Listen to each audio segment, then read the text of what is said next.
It started in a cave in the mountains, a family fleeing the fire.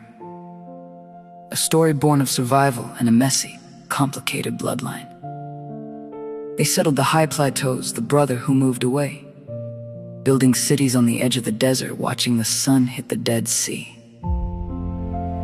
Abraham saw the smoke from the other side, a silent promise that these relatives wouldn't be forgotten, even when the borders went up and the ancient rivalry took root. For centuries, Moab was the nation that stayed too comfortable. Jeremiah said they were like wines sitting on the dregs, getting stagnant because they never had to move, never had to change. They grew proud behind the walls of Al-Karak and the heights of Dhiban, thinking their vessel would never break. But then the pouring out came, the displacement, the exile, the emptying.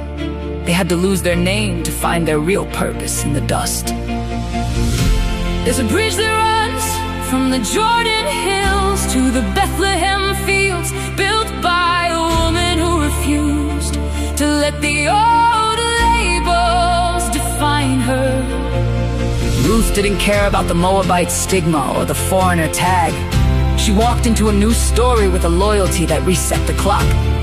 She's the link between the outsider and the royal blood, proving that the other isn't an enemy, but the secret ingredient in the lineage of the king.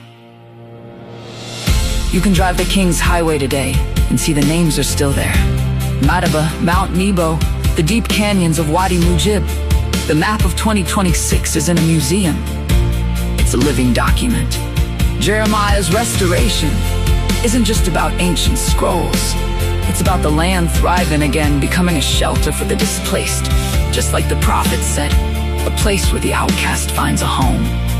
The latter days are looking like a table where everyone is invited back.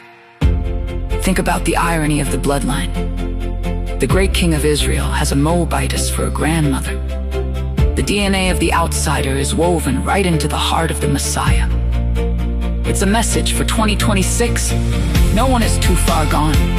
No history is too messy to be redeemed. And no nation is permanently crossed out. The restoration isn't a return to the past. It's an evolution into the future.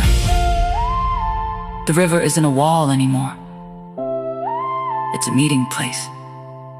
The captivity is over. The stagnation is gone.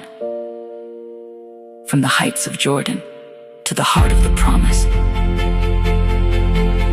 the story is one, and the family is finally home.